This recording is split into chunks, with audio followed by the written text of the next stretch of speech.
Hello అండి, subscribe చేసుకోరా. ఈరోజు సీరియల్లో కార్తీక్ వాళ్ళ మావయ్యని సోఫాలో కూర్చోబెడతారు. తాతయ్య నువ్వు కూడా కూర్చో అని అంటాడు. అప్పుడు వాళ్ళ తాతయ్య సరే అని చెప్పి కూర్చుంటాడు. వాళ్ళిద్దరి కాళ్ళ దగ్గర కార్తీక్ కూర్చొని, సహనానికి నిలువెత్తు రూపం మా అత్త. అలాంటి మా అత్త సహనాన్ని కోల్పోయి బాధ్యతలు వదిలేసి ఇల్లు వదిలి వెళ్ళిపోయిందంటే మనం ఆవిడ మానసిక పరిస్థితిని అర్థం చేసుకోవాలి అని అంటా ఉంటాడు. అప్పుడు జోష్న ఏం అర్థం చేసుకోవాలి అని అంటది. అప్పుడు కార్తీక్ నీకు అర్థం కాదులే అన్నాడు. వెంటనే జోష్న నీకేం అర్థమైంది అని అంటది. అప్పుడు కార్తీక్ చెప్తాను అన్నాను కదా వినండి. తన భర్త నమ్మకాన్ని పోగొట్టుకున్నానని అత్తలో గిల్ట్ స్టార్ట్ అయింది. దానికి తోడు మామయ్య దూరం పెట్టాడు. ఆ గిల్ట్ ఇంకా ఎక్కువైంది. ఇది సరిపోనట్టు గొడవ జరిగింది. తన జీవితంలో వినకూడని మాటలు వినేసింది. అప్పటిదాకా పశ్చాత్తాపంతో రగిలిపోతున్న అత్తకు ఆ మాట అనేది తుప్పు పెట్టిన మేకుని తల మీద సుత్తితో కొట్టినట్టు. తను ఈ కుమ్మిలిపోతున్న బాధ నుండి బయటికి రావడానికి కొంత సమయం తీసుకోవాలనుకుంది. అది ఇంట్లో ఉంటే జరగదు కదా, అందుకోసమే వెళ్ళిపోయింది అని అంటా ఉంటే జోష్న ఏమో ఇదంతా మా మమ్మీ నీకు చెప్పినట్టే మాట్లాడుతున్నావు బావా అని అంటది. అప్పుడు కార్తీక్ నేను మా అత్త చేతిలో పెరిగాను, ఆవిడ మనస్తత్వం ఏంటో నాకు తెలియదా అని అంటాడు. అప్పుడు వాళ్ళ తాత ఇవన్నీ ఓకేరా, సుమిత్ర ఎక్కడుందో ఎలా తెలుస్తుంది అని అనగానే కార్తీక్ ఏమో కొంత టైం పడుతుంది తాత, అత్త ఎక్కడో ఒక చోట క్షేమంగానే ఉంటుంది. ఇది మీరు బలంగా నమ్మండి, దానికి కొంత టైం కావాలి. గాయపడిన హృదయం నయం కావాలి కదా, ఈ లోపు మనం ఎంత వెతికినా దొరకదు. దొరికినా అత్త రాను అంటది. అత్త ఏ క్షణమైనా ఇంటికి రావచ్చు, నువ్వు ఇంటి దగ్గరే ఉండు. ఉంటాను మావయ్య, ఉంటాను తాత, టాబ్లెట్లు వేసుకుని రెస్ట్ తీసుకో అని చెప్పి వెళ్ళిపోతాడు. కార్తీక్ వెళ్ళిపోగానే దశరథ కార్తీక్ చెప్పింది నిజమే నాన్న, కానీ ఏదో జరగబోతున్నట్టు భయంగా ఉంది అని ఏడుస్తూ అంటాడు. వాళ్ళ నానేమో దశరథ అని ఓదారుస్తాడు. పారు ఏమో అది చూసి లోపలికి వెళ్ళిపోతుంది. పారు వెళ్ళడం గమనించి జోష్న కూడా లోపలికి వెళ్తుంది. వెళ్ళి పారుతో నువ్వు ప్రతిదానికి ఫీల్ అవుతున్నావు ఏంటికి రాణి అని అంటది. అప్పుడు పారు దశరథని చూస్తుంటే దాసు గుర్తొస్తున్నాడే, వాడు కన్న కొడుకైతే వీడు పెంచిన కొడుకు అని అనగానే జోష్న ఏమో ఎమోషనల్ గా కనెక్ట్ అయినట్టున్నావు అని అనగానే పారిజాతాన్ని చావు తప్ప దేవుడు కూడా మార్చలేడు, కానీ నాలో కూడా కొన్ని ఎమోషన్స్ ఉన్నాయి, అందుకే ఈ బాధంతా. సర్లే గాని నువ్వేదో తెలుసుకోవాలని పోయావు, ఏమైంది అని జోష్న అడుగుతుంది. అప్పుడు జోష్న మమ్మీ దీప దగ్గర ఉందేమోనని డౌట్ వచ్చింది అనగానే వాళ్ళ ఇంటికి వెళ్ళావా అని పారు అంటది. అప్పుడు జోష్న మొత్తం వెతికాను మమ్మీ అక్కడ లేదు, నేను ఎక్కడో ఏదో లింక్ మిస్ అవుతున్నాను, బావ ఏదో కొత్త గేమ్ స్టార్ట్ చేశాడు, మనకి తెలియకుండా మనల్ని దాంట్లోకి లాగాడు, నేను అనుకున్నది నిజమైతే మాత్రం నాకు ఒక అవకాశం దొరికినట్టే అని అనగానే పారు ఏమో దేనికి అని అంటది. అప్పుడు జోష్న ఇప్పుడు చెప్పను, నాకు కొంత టైం కావాలి అని అంటది. ఇటు దీపావళి ఇంట్లో అందరూ ఏదో ఒక పని చేస్తూ ఉంటారు. దీపావళి అత్తగారు శౌర్యతో శౌర్య దానిమ్మ గింజలు వలిచాను తిను అని అంటా ఉంటది. దీపావళి మేనత్తు వచ్చి దీప బంగాళదుంపలు ఉడకబెట్టేశానే అని అంటది.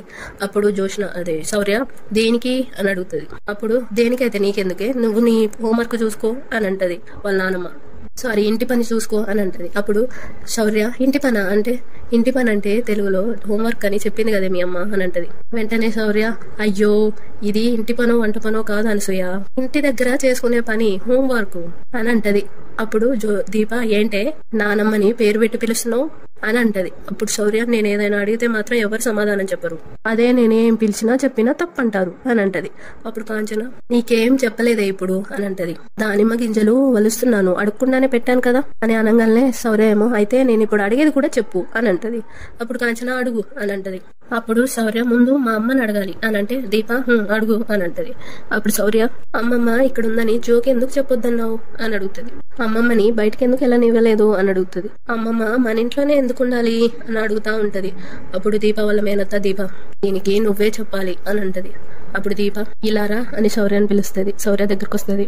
చెప్పు అని అంటది. అప్పుడు దీప పెద్దవాళ్ళు ఏమైనా చెప్తే చిన్నవాళ్ళు వినాలి, ఎందుకు ఏంటి అని అడగకూడదు అని అనగానే శౌర్య మిగతావన్నీ చెప్తారు కదా ఇదెందుకు చెప్పకూడదు, అయితే ఈసారి అమ్మమ్మ కోసం ఎవరైనా వస్తే చెప్పేయొచ్చా అని అనగానే దీప చెప్పకూడదు అని అంటది. వెంటనే శౌర్య అదే ఎందుకని అడుగుతున్నాను అని అంటది. అప్పుడు దీప ఎందుకంటే నీకెలా చెప్పాలి అని అంటా ఉంటది. నువ్వు మీ ఫ్రెండ్స్ తో దాగుడు మూతలు ఆడేదానివి కదా అని అంటది. అప్పుడు శౌర్య ఊర్లో ఉన్నప్పుడా అని అంటది. అప్పుడు దీప అవును అని అంటది. ఆడేదాన్ని అనగానే దీప అప్పుడు నువ్వు దాక్కున్నప్పుడు నీ ఫ్రెండ్స్ నేను పట్టుకుంటే నువ్వేమవుతావు అని అడుగుతుంది. అప్పుడు శౌర్య ఇంకేమైతాను అవుట్ అయిపోతాను అని అంటది. సుమిత్రమ్మ ఇక్కడ ఉందని జోష్నకు చెప్తే అలాగే అవుట్ అయిపోతుంది అని దీప అంటది. అప్పుడు శౌర్య అయితే అమ్మమ్మ దాగుడు మూతలాడుతుందా అని అడుగుతుంది. అప్పుడు కాంచన అవును వదిన దాగుడు మూతలాడుతుంది అందుకోసమే చెప్పొద్దు అన్నది అని అంటది. వెంటనే శౌర్య చెప్తే అవుట్ అయిపోతుందిగా అని అంటది. అప్పుడు అనసూయ దొరికితే అవుట్ అయిపోయినట్టు కదే అని అంటది. వెంటనే శౌర్య చిన్న పిల్లలే కదా దాగుడు మూతలు ఆడేది అని అడుగుతది. పెద్దవాళ్ళు కూడా ఆడతారా అని అనగానే దీప అందరూ ఆడొచ్చు శౌర్య, కాకపోతే చిన్నప్పుడు మనం ఆడుకుంటాం, పెద్దయ్యాక మనతో దేవుడు ఆడిస్తాడు అని అంటా ఉంటే, అయితే ఇప్పుడు అమ్మమ్మ కోసం దేవుడు కూడా వస్తాడా అని శౌర్య అంటది. అప్పుడు అనసూయ ప్రశ్నలు ఆపి నువ్వు ఇంటి పని చూసుకోవే అని అంటది. అప్పుడు శౌర్య నాకు ఇంకా తెలియలేదు అని అంటే, కాంచనేమో ఏం తెలియాలి నీకు అని అంటే, అమ్మమ్మ తలకి దెబ్బెలా తగిలింది అని అంటది. అందరూ ఆలోచనలో పడతారు. దీప ఏమో డోర్ కొట్టుకొని తగిలిందిలే అని అంటది. తాగుడు మూతలు ఆడుతున్నప్పుడు జాగ్రత్తగా ఆడుకోవాలి అని శౌర్య అంటది. దీప ఏమో నువ్వు వెళ్ళి చదువుకో అని అంటే, శౌర్య అమ్మ అని అంటది. మళ్ళీ ఏంటి అని అనగానే, అమ్మమ్మ ఇక్కడ ఉన్నట్టు ఎవరికి చెప్పకూడదా అని అనగానే, అదే కదే ఇంతసేపు చెప్పేది అని అనసూయ అంటది. అప్పుడు శౌర్య బయట వాళ్ళకైతే చెప్పొద్దు, జో అమ్మమ్మ కూతురే కదా, తనకెందుకు చెప్పకూడదు, అసలు అమ్మమ్మ ఎవరితో దాగుడు మూతలు ఆడుతుంది అని అనగానే, అనసూయ ఏమో కొంచెం కష్టమే దీప అని అంటే, దీప ఏమో బంగాళదుంపలు కర్రీ చపాతీలో బాగుంటుందా అత్తయ్య అంటే అంటది. శౌర్య ఏమో నేను అమ్మమ్మ గురించి అడుగుతుంటే మీరు కర్రీ అంటారేంటి అని అనగానే, దీప అమ్మమ్మ అందరితో దాగుడు మూతలాడుతుంది, వారు చూసినా దొరికిపోయినట్టే అని అనగానే, అవునా అని శౌర్య అంటది. మరి ముందులా లేదేంటి అమ్మమ్మ అని అంటది. నేను దాగుడు మూతలు ఆడినప్పుడు అలా అయిపోలేదే అని అంటా ఉంటే, కాంచనేమో శౌర్య నువ్వు ఒకసారి ఇలారా అని పిలుస్తుంది. శౌర్య అక్కడికి వెళ్ళి వచ్చాను చెప్పు ఇప్పుడు అని అంటది. అప్పుడు కాంచన ముందు ఈ నారింజ మిఠాయి తిను అని ఇస్తది. హాయ్ నారింజ మిఠాయిలు, థ్యాంక్ యూ నానమ్మ అని తీసుకుంటది. నానమ్మ ఇప్పుడు చెప్పు అమ్మమ్మ ఎందుకు అలా ఉంది అని అంటది. అప్పుడు కాంచన ముందు నువ్వు తిను, నీకు ఇంకే డౌట్లు రావు అని అనగానే, శౌర్య అడిగింది చెప్పరా అని అంటది. అప్పుడు కాంచన పెద్దవాళ్ళు కొన్నిసార్లు అలాగే ఉంటారే అని అనగానే, శౌర్య అయితే నాకు ఒకటి అర్థమైంది అని అంటది. అప్పుడు కాంచన ఏంటది అని అంటే, నీతో చెప్పను అమ్మమ్మతో చెప్తాను అని ఉరుక్కుంటూ వాళ్ళ అమ్మమ్మ దగ్గరికి వెళ్తది. అందరూ శౌర్య శౌర్య అని పిలుస్తూ ఉంటారు. ఇటు శ్రీధర్ ఇంకా వాళ్ళ ఆవిడ మాట్లాడుకుంటూ ఉంటారు. సుమిత్ర ఎక్కడుందో తెలిసిందా అండి అని వాళ్ళ ఆవిడ అడుగుతా ఉంటది శ్రీధర్ని. నువ్వు ఇంకెక్కడ వెతకొద్దు మాస్టర్ అని కార్తీక్ చెప్పాడు అని శ్రీధర్ అంటాడు. అప్పుడు వాళ్ళ ఆవిడ అంటే సుమిత్ర ఎక్కడుందో కార్తీక్ కి తెలుసంటారా అని అంటది. అప్పుడు శ్రీధర్ అలా అనుకోవచ్చు, లేదా నేను ఇబ్బంది పడతానని ఆ బాధ్యత వాడు తీసుకోవచ్చు అలా అంటా ఉంటే, అక్కడికి స్వప్న వచ్చి డాడీ అని అంటది. ఏంటి అని అంటే, కాశీ నీతో మాట్లాడాలంట అని అంటది. దానికి నీ రికమెండేషన్ ఎందుకు, మాట్లాడొచ్చు కదా అని అంటాడు శ్రీధర్. కాశీ అక్కడికి వచ్చి నేను ఇంకా వారం రోజుల్లో వేరే ఇల్లు చూసుకొని వెళ్ళిపోదాం అనుకుంటున్నాను అని అంటాడు. శ్రీధర్ ఇంకా వాళ్ళ ఆవిడ షాక్ అవుతారు. శ్రీధర్ ఏమో ఏమైంది అల్లుడు, ఇక్కడ ఉన్నది మేమిద్దరమే కదా, మీరు మాతో పాటే ఉండొచ్చు, మాకేం అడ్డు కాదు కదా అని అంటాడు. అప్పుడు కాశీ అల్లుడికి ఇల్లరికం అల్లుడికి తేడా ఉంటది కదా మామయ్య గారు అని అనగానే, శ్రీధర్ నేను ఎక్కొచ్చిన మెట్లో ఎలా ఎక్కాలో నాకు నేర్పక అల్లుడు అని అంటాడు. అప్పుడు కాశీ నేను ఇక్కడ మాత్రం ఎన్ని రోజులని ఉంటాను అని అనగానే, శ్రీధర్ ఆవిడ ఏదో పరాయి ఇల్లు అన్నట్టు ఎన్ని రోజులని అంటారేంటి అల్లుడు గారు అని అంటది. ఆ తర్వాత ఈ ఇల్లు మీదే కదా అని అంటది. అప్పుడు కాశీ అది కాదత్తయ్య, మీరు నన్ను కొడుకులా అనుకోవచ్చు అని అనగానే, శ్రీధర్ ఏమో మేమేం అలా అనుకోవట్లేదులే, అల్లుడిని కూతురు మొగుళ్ళలాగే చూస్తాం అని అనగానే, స్వప్న కాశీ వెళ్ళిపోతుంది, ఇక్కడ మర్యాద దొరకక కాదు అని అనగానే, శ్రీధర్ ఏమో కాఫీ దొరక్క అని అంటాడు. అప్పుడు స్వప్న ప్లీజ్ డాడీ సీరియస్ గా మాట్లాడుకుందామా అని అంటది. అప్పుడు శ్రీధర్ లేకపోతే ఎందమ్మా, నా ఇంట్లో ఫ్రీగా ఉండండి అమ్మా అంటే ఇల్లు తీసుకొని రెంట్ కట్టుకుంటామంటారేంటి, మనందరం కలిసే ఉందాం అని అంటాడు. అప్పుడు కాశీ అయితే మీరు మా ఇంటికి వచ్చేయండి, నాకేం అభ్యంతరం లేదు అని అంటాడు. అప్పుడు శ్రీధర్ మళ్ళీ వేసేసాడు. అత్తింటికి వెళ్ళడానికి స్ట్రాంగ్ గా ఫిక్స్ అయ్యావు అనమాట, ఎప్పటికైనా వెళ్లాల్సిందే కదా మామయ్య గారు అని అంటాడు. అప్పుడు శ్రీధర్ పోనీ ఈ ఇల్లు మా అమ్మాయి పేరు మీద రాసేనా అని అంటాడు. వెంటనే కాశీ వద్దు మామయ్య గారు అని అంటాడు. అప్పుడు శ్రీధర్ జీవితంలో బాగుపడలేని వాళ్ళు ఎవరో తెలుసా అల్లుడు, ఈ మొహమాటస్తులే, కావలసినవి నిర్మోహమాటంగా అడగలేరు, ఇచ్చేవి ధైర్యంగా తీసుకోలేరు, నా ఇల్లు నీకు రాసిస్తానని అన్నట్టు మా మామయ్య గారు నాతో అనుంటే మీ ఇష్టం మామయ్య గారు అని ఉండేవాడిని, నీకు లౌక్యంగా బతకడం చేతగట్లేదు అల్లుడు గారు అని అనగానే, కాశీ మీరేమన్నా అనుకోండి, నేనైతే ఇల్లు మారుద్దాం అనుకుంటున్నాను అని అంటాడు. అప్పుడు శ్రీధర్ సరే వెళ్ళండి అని అంటాడు. కానీ కంగారు పడకండి, కూతురికి పెళ్లి చేయడానికి అల్లుడు ఎంత అవసరమో, కూతురు కాపురం చేయడానికి మంచి ఇల్లు దొరకడం కూడా అంతే కష్టం, ఇరుగు పొరుగులతో ఏ గొడవ లేకుండా చూడాలి, మీరు మా ఇంటికి దగ్గరగా ఉండాలి, నువ్వు ఏ క్యాంపుకి వెళ్ళినా స్వప్నకి తోడుగా మీ అత్తగారు వెళ్ళొచ్చు, లేదా స్వప్నే మా ఇంటికి రావచ్చు అని అంటాడు. అప్పుడు కాశీ ఎక్కడైనా పర్లేదు మామయ్య గారు అని అంటే, ఎక్కడో కాదులే ఈ కాలనీలోనే ఏదైనా ప్లాట్ ఖాళీ అయిందేమో, కాలనీ ప్రెసిడెంట్ తో మాట్లాడి చెప్తాను అని అంటాడు. అప్పుడు కాశీ వీలైనంత తొందరగా కొనుక్కోండి మామయ్య గారు, మేం వెంటనే షిఫ్ట్ అవ్వాలి అని అంటాడు. అప్పుడు శ్రీధర్ అని అంటాడు. కాశీ వెళ్ళిపోతాడు. వెళ్ళిపోగానే అల్లుడు గారు వెళ్ళిపోతా అంటున్నారు, నువ్వేమన్నా అన్నావా స్వప్న అని శ్రీధర్ అడుగుతాడు. నేనేమంటాను డాడీ, అన్నిటికీ నేనే కారణం అంటావు అని స్వప్న విసుక్కుంటూ అని అక్కడ నుండి వెళ్ళిపోతుంది. వాళ్ళమ్మేమో స్వప్న అని అంటది. దాన్ని ఎందుకండి అలా అడిగారు అని అంటే, శ్రీధర్ ఏమో అల్లుడుకి ఉన్నట్టుండి ఇల్లు మార్చే ఆలోచన ఎందుకు వచ్చిందో అని ఒక రాయేసా అనగానే స్వప్న వాళ్ళమ్మ అల్లుడి ప్రవర్తనలో ఏదో తేడా కనపడుతుందండి అని అంటది. అప్పుడు శ్రీధర్ నాకు కూడా అదే అనిపిస్తుంది అని అంటాడు. జాబ్ వస్తే మనుషులు మారిపోతారని అల్లుడు చెప్పాడు కదా, అది మన గురించి అనుకున్నాను కానీ తన గురించి అని నాకు ఇప్పుడు అర్థమైంది అని అంటే, వాళ్ళ ఆవిడేమో మీ మాట వినలేదని వాళ్ళని ఏమనకండి అని అంటది. అక్కడ నుండి ఆమె వెళ్ళిపోతుంది. అప్పుడు శ్రీధర్ అల్లుడి ఫీలింగ్ లో ఏదో తేడా కనిపిస్తుంది. ఓ ఇంతకీ నా సుమిత్ర సిస్టర్ గురించి కార్తీక్ ఏం చేశాడు, రేపు పొద్దున్నే ఫోన్ చేయాలి అని అనుకుంటూ ఉంటాడు. ఇటు శివనారాయణ ఇంకా దశరథు బయట హాల్లో సోఫాలో కూర్చొని ఉంటారు. అక్కడికి పారు ఇంకా జోష్న వస్తారు. పారు ఏమో జోష్నతో చెప్పు అని అంటూ ఉంటది. ఇవ్వు అని అంటా ఉంటది. జోష్న వచ్చి తాత ఈ జ్యూస్ తాగు అని ఇస్తుంది. అప్పుడు వాళ్ళ తాత ఇప్పుడేం వద్దు, నువ్వు లోపలికి వెళ్ళు అని అంటాడు. వెంటనే జోష్న నువ్వు టాబ్లెట్లు వేసుకోవాలి అని అంటది. అప్పుడు శివనారాయణ నేను వేసుకుంటాలే, నువ్వు లోపలికి వెళ్ళు అని అంటాడు. అప్పుడు జోష్న ఇలాగే ఉంటే నీరసం వస్తుంది అని అంటే, వాళ్ళ తాత ఏం రాదు జోష్న నువ్వు లోపలికి వెళ్ళు అని అంటాడు. అప్పుడు జోష్న ఆ జ్యూస్ ని టేబుల్ మీద పెట్టేసి లోపలికి వెళ్ళు అని అంటారు. నేను ఇక్కడ ఉండకూడదా అని సీరియస్ గా అంటారు.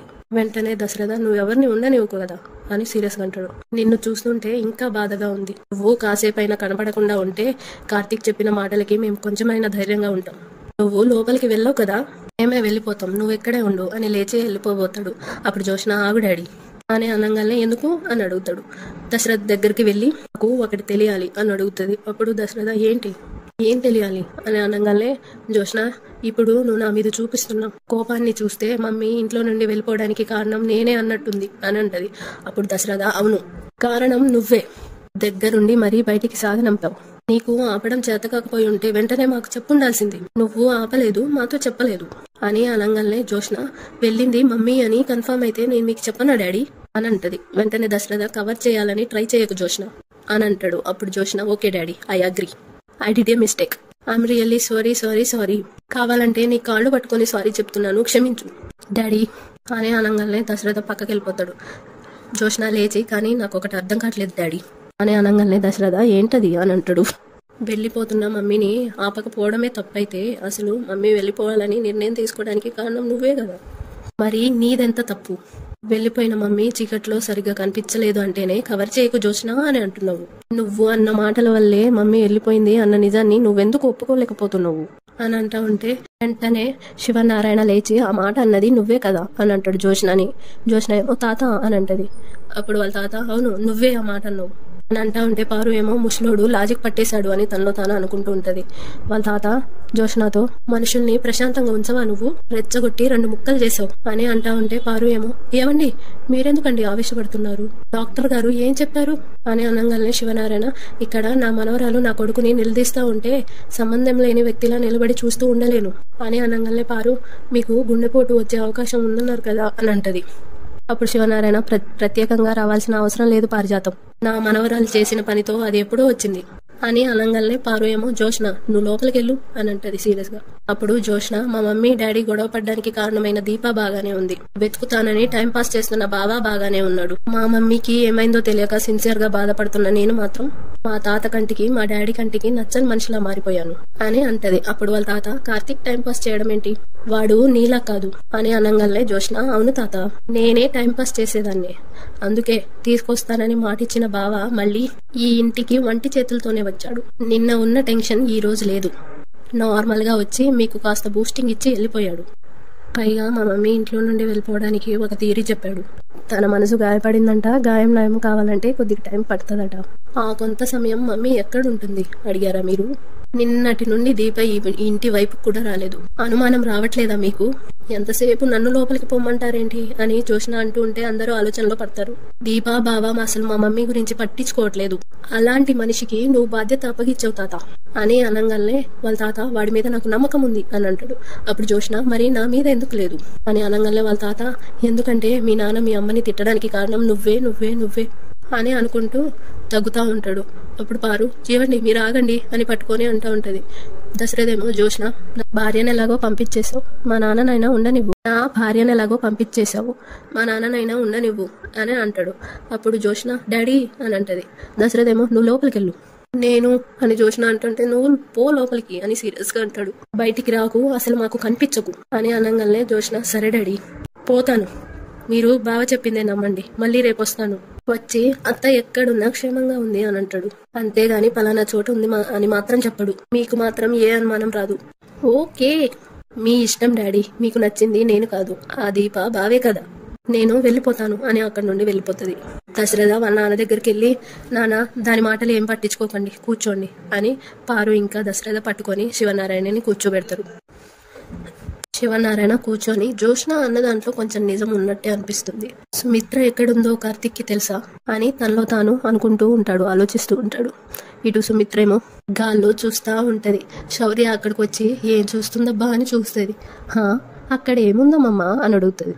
చాలాసేపటి నుండి నిన్నే చూస్తున్నాను, అక్కడ ఏముంది, నాకేమీ కనిపించటం లేదు, మరి నీకేం కనిపిస్తుంది అని అడుగుతా ఉంటే అటు కాంచన ఇంకా దీప గుమ్మం దగ్గరుండి ఇట్లా మాట్లాడుకుంటూ ఉంటారు. దీప వదిలేసి వచ్చిన జీవితం కనిపిస్తుంది అని అంటూ ఉంటది.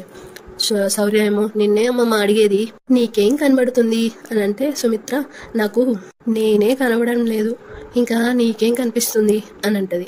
అప్పుడు శౌర్య నాకు కూడా నేను అద్దంలో చూసుకునే వరకు కనపడను, అది తెలుసా మీకు అని అంటది. సుమిత్ర ఏం మాట్లాడకుండా ఉంటది. అప్పుడు శౌర్య అమ్మమ్మ అని అంటే ఏంటి అని అడుగుతుంది. నువ్వు ఇక్కడ ఎందుకున్నావో తెలిసింది నాకు అని అంటది. అప్పుడు సుమిత్ర ఏం తెలిసింది నీకు అని అడుగుతుంది. చెప్తాను, ముందు నువ్వు ఈ నారింజ మిఠాయిలు తిను అని ఇస్తుంది. అప్పుడు సుమిత్ర నువ్వే తిను అని అంటది. శౌర్య ఏమో నా దగ్గర ఇంకా చాలా ఉన్నాయి, ఈ రెండు ఒకటి నాకు ఒకటి నీకు, ఓకేనా అని సుమిత్ర చేయబెట్టుకుని ఒకటి ఇచ్చేస్తుంది. సుమిత్ర ఎమోషనల్ అయ్యి శౌర్యకి ముద్దు పెడుతుంది. తాతయ్య కూడా నన్ను ఇలాగే ముద్దు పెట్టుకుంటాడు తెలుసా నీకు అని అంటది. సుమిత్ర ఏమో నాతో ఏదో చెప్తానన్నావు అని అంటది. అప్పుడు శౌర్య నేను నిన్ను కాపాడాను తెలుసా అని అంటది. ఎలా కాపాడావు అని సుమిత్ర అడిగితే జో వచ్చింది, నిన్ను అడిగింది, కానీ నేను చెప్పలే, ఎందుకో తెలుసా, చెప్తే నువ్వు దొరికిపోతావు కదా, అప్పుడు నువ్వు దొంగని కొనిపెట్టాలి అని అంటా ఉంటే సుమిత్ర దొంగ అని అంటే అవును, దాగుడు మూత ఆటలో అంతేగా అని అంటది. అప్పుడు సుమిత్ర దాగుడు మూతలా అని అంటే శౌర్య ఏమో అయ్యో అని తల మీద చేసుకుని నీకు అన్నీ నేనే చెప్పాలి, నువ్వు ఇప్పుడు దాగుడు మూతలు ఆడుతున్నావంట కదా అని అనగానే సుమిత్ర ఎవరు చెప్పారు అని అడుగుతుంది. అప్పుడు శౌర్య మా అమ్మ చెప్పింది అని అంటది. అందుకే నీ గురించి ఎవరికి చెప్పలేదు, చెప్తే నువ్వు దొరికిపోతావు కదా, దొరికిపోతే ఓడిపోతావు అని అంటా ఉంటే సుమిత్ర ఏమో నేను ఏనాడో ఓడిపోయాను అని అంటది. అప్పుడు శౌర్య ఎలా అని అడుగుతుంది. అయినా నేను నిన్ను పట్టించలేదు కదా అని అనగానే సుమిత్ర కొన్నిసార్లు అంతే, మనం ఒకటి అనుకుంటాం అది జరగదు, అనుకోనిదే జరుగుతుంది. పక్కనే కాంచన దీప వదిన బాధపడుతుంది అని అనగానే దీప మనం వెళ్తే ఇంకా బాధపడుతుంది అత్తయ్య అని అంటది. ఇటు శౌర్య ఏమో జో పట్టుకుంటే నువ్వు ఓడిపోయినట్టు, పట్టుకోలేదు కాబట్టి నువ్వు ఓడిపోలేదంటే గెలిచినట్టే కదా అని అంటా ఉంటే సుమిత్ర ఏమో కొన్నిటి మీద నాకు ఆశలు లేవు అని అంటది. అప్పుడు శౌర్య ఆశలంటే ఏంటి అని అడుగుతుంది. అప్పుడు సుమిత్ర కావాలనుకోవడం అని అనగానే నువ్వు గెలవాలనుకోకపోయినా నేను నిన్ను గెలిపిస్తానమ్మమ్మ.